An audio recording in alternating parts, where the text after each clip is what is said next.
Assalamualaikum warahmatullahi wabarakatuh. Perkenalkan, nama saya Widya Fadila. Saya dari kelas 11 MIPA 2. Di sini saya akan memaparkan materi mengenai riba.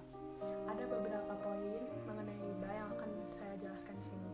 Mengenai pengertian, macam-macam riba, bahaya riba, pandangan riba menurut Islam, serta Quran surat yang menerangkan riba.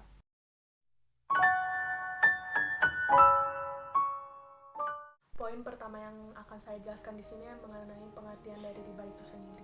Pengertian riba adalah bunga uang atau nilai yang lebih atas penukaran barang. Hal ini terjadi karena pertukaran barang, bahan makanan, perak, emas, dan pinjam-meminjam. Riba apapun bentuknya, dalam syariat Islam, hukumnya adalah tetap haram. Hal ini dikutip dalam sebuah hadis yang berbunyi, Rasulullah SAW mengutuk orang yang mengambil riba, orang yang mewakilkan, orang yang mencatat, dan orang yang menyaksikannya. Hadis riwayat Muslim.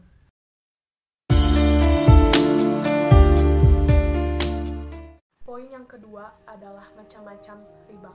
Riba terbagi dalam 4 macam. Yang pertama, riba fadli. Riba fadli adalah pertukaran barang yang sejenis yang tidak sama timbangannya. Riba kordi. Riba kordi adalah pinjam-meminjam dengan syarat harus memberi kelebihan pada saat mengembalikannya. Yang ketiga adalah riba yadi. Riba yadi adalah akad jual beli suatu barang yang sejenis dan sama timbangannya, namun antara penjual dan pembeli berpisah sebelum melakukan serah terima. Dan yang terakhir, yang keempat, ada riba nasya'ah. Riba nasya'ah adalah akad jual beli penyerahan barang di beberapa waktu kemudian.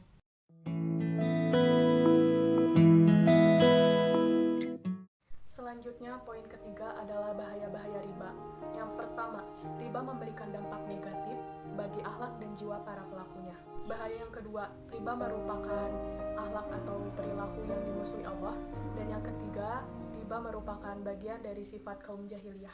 Bahaya yang keempat yakni adalah semua pelaku riba akan dibangkitkan pada hari kiamat, namun pada saat keadaan seperti orang gila. Bahaya yang kelima, pelaku riba akan mendapatkan laknat dari Allah Subhanahu wa taala dan dijauhkannya dari rahmat-rahmat Allah Subhanahu wa taala. Bahaya riba yang terakhir, yang keenam, adalah bahaya riba. Riba adalah perbuatan maksiat kepada Allah Subhanahu wa taala dan kepada para rasulnya.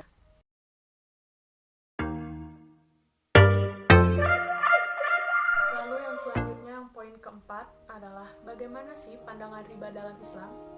Riba dalam Islam itu dilarang karena agama Islam melarang riba adalah untuk kesejahteraan manusia.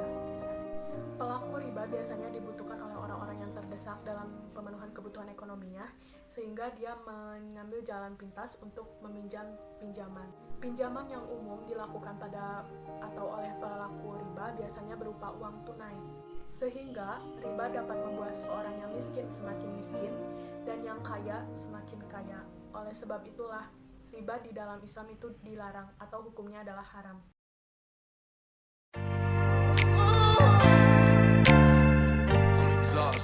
Quran surat yang menerangkan tentang riba, yakni Quran surat Al-Baqarah surat kedua ayat 275 yang berbunyi, yang artinya orang-orang yang memakan riba tidak dapat berdiri, melainkan berdirinya sama seperti orang yang kemasukan setan karena gila. Yang demikian itu karena mereka berkata bahwa jual beli adalah sama dengan riba, padahal Allah Subhanahu wa taala telah menghalalkan jual beli dan mengharamkan riba. Sekian materi tentang riba yang dapat saya sampaikan. Mohon maaf apabila ada salah kata dan ada banyak kekurangan dalam menyampaikannya. Wabillahi taufiq wal hidayah. Wassalamualaikum warahmatullahi wabarakatuh.